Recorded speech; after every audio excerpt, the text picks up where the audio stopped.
नमस्कार, आप देख रहे हैं न्यूज 18 हरियाणा में आपके साथ गगन। और इस वक्त की बड़ी खबर, केरल के वायनाड से नामांकन भरेंगे राहुल गांधी। बहन प्रियंका गांधी भी साथ में मौजूद होंगे और नामांकन से पहले रोड शो भी किया जाएगा। राहुल गांधी मौजूद होंगे, प्रियंका गांधी मौजूद होंगे। और इसके साथ ही जानकारी ये भी कि जॉन मैनिफेस्टो, जो इलेक्शन का मैनिफेस्टो जो है रिलीज किया गया कांग्रेस की तरफ से, जन जन तक पहुंच जाने के लिए, उसकी जानकारी देने के लिए एक रोड शो भी किया जाएगा, ताकि जनता के साथ ज्यादा से ज्यादा राब्ता कायम किया जा सके। और बड़ी गिनती में कांग्रेस के कार्यकर्ता भी वहां पर पहुंचेंगे। पूरी तैयारी कर ली गई है और नॉमिनेशन पेपर फाइल किया जाना है राहुल गांधी की तरफ से। वायनाड से भी इस बार वो चुनाव मैदान में उतरे हैं। बता दें कि अमेठी सीट जो है, राहुल गांधी अपनी किस्मत हमेशा अमेठी सीट से उम्मीदवार के तौर पर उतर के आजमाते रहे हैं, लेकिन इस बार केरल की वायनाड सीट, जहां से राहुल गांधी अपनी किस्मत आजमाएंगे, उम्मीदवार के तौर पर मैदान में उनको उतारा गया है। प्रियंका गांधी हर एक सरगर्मी में राहुल गांधी के साथ है।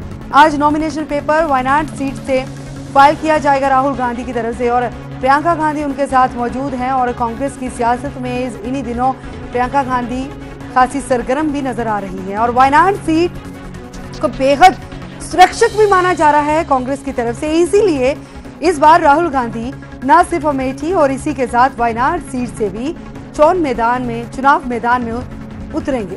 केरल की वायनाड सीट है, नामांकन भरेंगे Rahul Gandhi. Nomination paper file किया जाएगा आज और कार्यकर्ताओं की तरफ से पूरी तैयारी भी कर ली गई है। बहन प्रियंका गांधी भी मौजूद होंगे इस वक्त और नॉमिनेशन पेपर फाइल करने से पहले एक रोड शो भी किया जाएगा।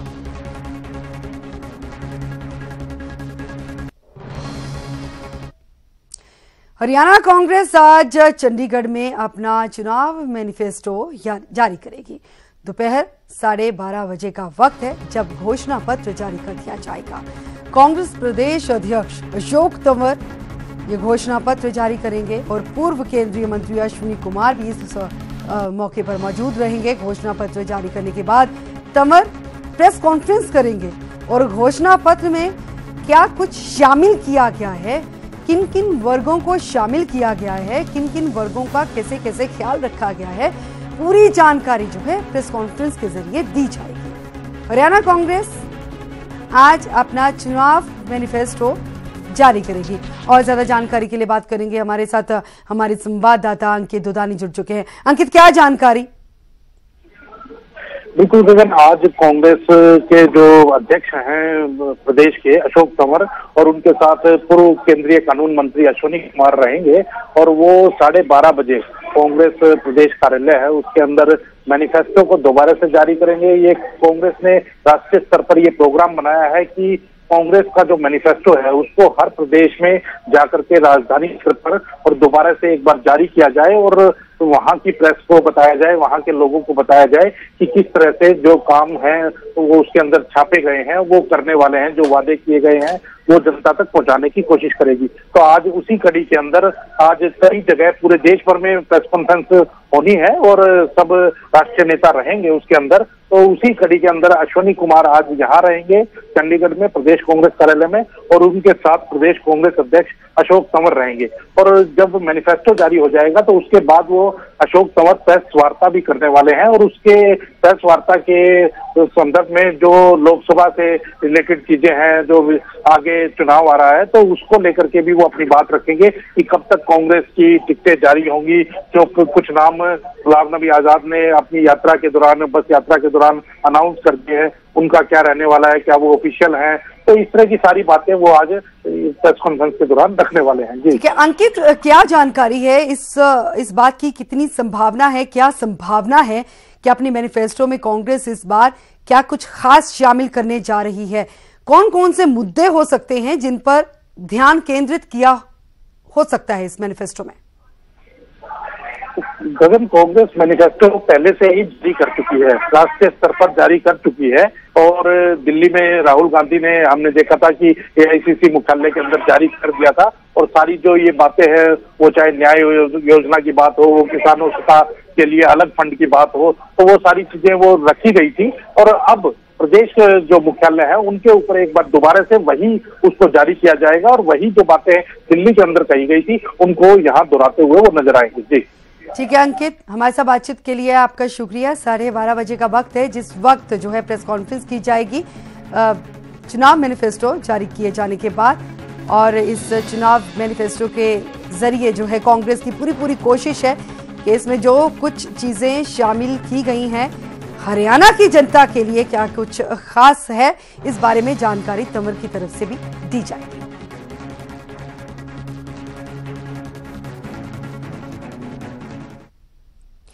कांग्रेस के घोषणा पत्र पर सियासत भी थमने का नाम नहीं ले रही है।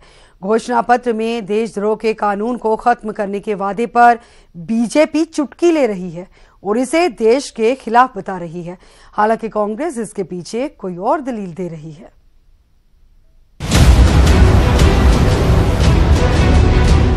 सत्ता के सबसे बड़े संग्राम को लेकर कांग्रेस ने घोषणा पत्र जारी किया तो सियासी घमासान मच गया। घोषणा पत्र के उस वादे को लेकर कांग्रेस विरोधियों के निशाने पर आ गई जिसमें देशद्रोह के कानून को हटाने का वादा किया गया है। इस वादे के पीछे बीजेपी को कांग्रेस का पाकिस्तान कनेक्शन नजर आ रहा है। आतंकवादी इस देश के दुश्मन है, इस देश के दुश्मनों को कोई बर्दाश्त नहीं किया जाएगा। तो मित्रों, इस कांग्रेस को हटाना है और इस प्रकार से काम करना है कि 12 मई को वोट डालेंगे, उसका रिजल्ट कब आएगा? 23 मई। जवाहरलाल नेहरू की आत्मा राहुल गांधी में आ गई है। कश्मीर को भारत से अलग करने का जवाहरलाल नेहरू ने जो कुत्सित प्रयास किया था मैनिफेस्टो में, उसको पूरा करने का इरादा कांग्रेस ने व्यक्त किया है। इस तरह से जो कांग्रेस का मैनिफेस्टो आया है ये आतंकवादियों के, अलगाववादियों के जो पॉइंट ऑफ व्यू है उसको ध्यान में रखकर लाया। सिर्फ हरियाणा ही नहीं, हिमाचल में भी बीजेपी कांग्रेस पर हमलावर है। सुनिए बीजेपी सांसद अनुराग ठाकुर के सुर। कांग्रेस को तो शर्म आनी चाहिए कि उन्होंने जिस तरह का मैनिफेस्टो निकाला है वो देशभक्तों को कमजोर करने और देशद्रोहियों को ताकत देने का है। क्या करना चाहती है कांग्रेस? टुकड़े टुकड़े गैंग के साथ पहले राहुल गांधी खड़े हो गए, अब भारत के टुकड़े करने वालों को समर्थन देने की तरह इनका ये मैनिफेस्टो नजर आता है। हालांकि कांग्रेस नेताओं की दलील है कि देश में देशद्रोह के कानून का गलत इस्तेमाल हो रहा है। ये सारे देश की एक है, केवल एक हरियाणा नहीं, पूरे देश में भाजपा की सरकारों ने इस तरह की जो कानून है, जो देशद्रोह के कानून है, उसके बहुत उसका दुरुपयोग किया है पूरे देश में, और किसी एक प्रदेश तक सीमित नहीं है ये, और पूरे देश में इस तरह का जो है। तो इसीलिए इस बात को देखते हुए, क्योंकि ये अंग्रेजों के समय कानून बनाया गया था, और बाकी कोई अगर कानून को अपने हाथ में लेता है तो विभिन्न अलग कानून की धाराएं, सीआरपीसी की धाराएं हैं, उनके माध्यम से उनको पनिश किया जा सकता है। फिलहाल देशद्रोह के कानून को लेकर देश की जनता को दोनों तरफ राष्ट्रवाद और देशद्रोह की परिभाषा समझाई जा रही है, लेकिन जनता को किसकी भाषा रास आएगी ये वक्त ही बताएगा। Bureau report, news 18 Haryana. Congress के घोषणा पत्र पर कैबिनेट मंत्री अनिल विज ने बड़ा हमला बोला है। न्यूज़ 18 संवाददाता मोहित मल्होत्रा से खास बातचीत में अनिल विज ने कहा कि कांग्रेस के घोषणा पत्र देखकर ऐसा लगता है कि राहुल गांधी में पूर्व पीएम जवाहरलाल नेहरू की आत्मा आ गई हो। घोषणा पत्र को लेकर उन्होंने और क्या कुछ कहा, आइए जानते हैं। कांग्रेस के मैनिफेस्टो पर लगातार भारतीय जनता पार्टी के नेता सवाल खड़े कर रहे हैं। हमारे साथ हरियाणा के कैबिनेट मंत्री और senior BJP leader Anil Vij साहब मौजूद हैं। विज साहब, कांग्रेस के मैनिफेस्टो से क्या आपत्ति है आपको? नहीं, कांग्रेस का मैनिफेस्टो मैंने पढ़ा है और कांग्रेस का मैनिफेस्टो देखकर ऐसा लगता है कि कांग्रेस के अध्यक्ष राहुल गांधी में जवाहरलाल नेहरू की आत्मा आ गई, क्योंकि 1947 में जो कुत्सित प्रयास जवाहरलाल नेहरू ने किए थे श्रीनगर को हिंदुस्तान से अलग करने के लिए, जो जो कदम उन्होंने उठाए थे, जिस वजह से आज तक कश्मीर हिंदुस्तान के साथ जिस तरह से वो जुड़ना चाहिए था वो नहीं जुड़ पाया, वो सारे कदम उन्होंने उठाए हैं। उन्होंने कुल मिला के ये है, प्रतीत ऐसा होता है कि जो कांग्रेस का मैनिफेस्टो है वो अलगाववादियों ने बनाया है, वो आतंकवादियों ने बनाया है, और इनका मैनिफेस्टो जो नेहरू का अधूरा काम था कश्मीर को भारत से अलग करने का, देश को तोड़ने का, वो काम वो पूरा करना चाहते हैं। अच्छा, आपने ये भी कहा कि इस मैनिफेस्टो को आप लागू नहीं होने देंगे, बीजेपी के नेता अगर अपना खून बहाना पड़ेगा तो भी इसको रोकेंगे, यानी आपको डर है कि कांग्रेस इस मैनिफेस्टो के साथ केंद्र में सरकार बना सकती है, तभी आप ये बात कह रहे हैं? कांग्रेस के मंसूबों को किसी भी हालत में कामयाब नहीं होने दिया जाएगा, चाहे उसके लिए हमें कतरा कतरा खून बहाना पड़े।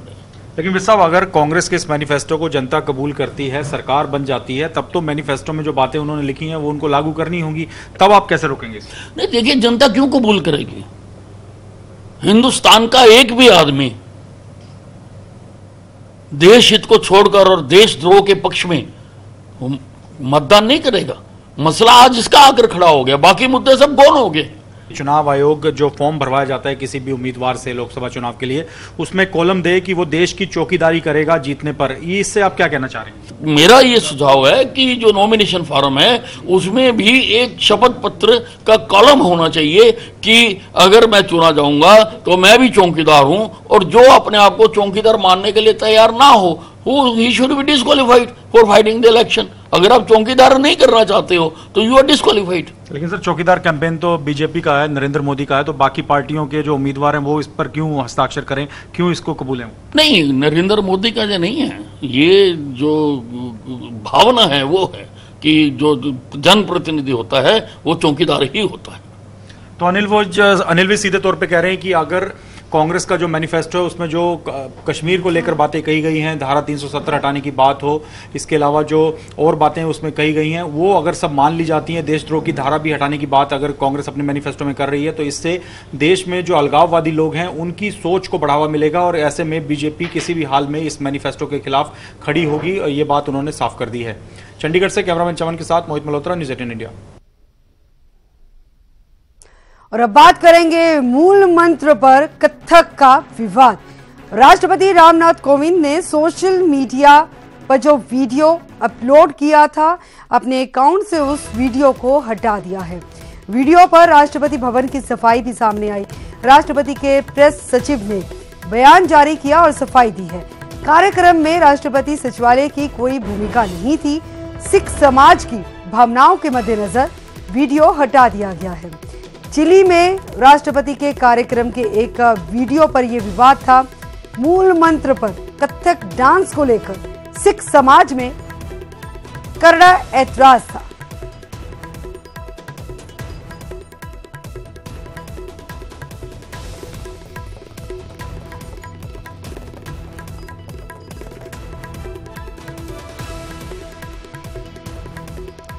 एक बार फिर से बता दें कि राष्ट्रपति के प्रेस सचिव ने बयान जारी किया, सफाई दी। उन्होंने कहा है कि चिली में जो प्रोग्राम था उसमें राष्ट्रपति भवन की कोई भी भूमिका नहीं थी। बता दें कि पूरे सिख समाज में इस कथक डांस को देखे, क्योंकि मूल मंत्र पर ऐसा कथक डांस किया जाना अपने आप में सिख भावनाओं को आहत करने के बराबर, जिसका सख्त विरोध सिख समाज की ओर से किया गया था। एसजीपीसी की ओर से, डीएसजीएमसी की ओर से कड़ा ऐतराज जाहिर किया गया था और मांग की गई थी कि जिन लोगों ने ये सब किया उनके खिलाफ सख्त कार्रवाई हो।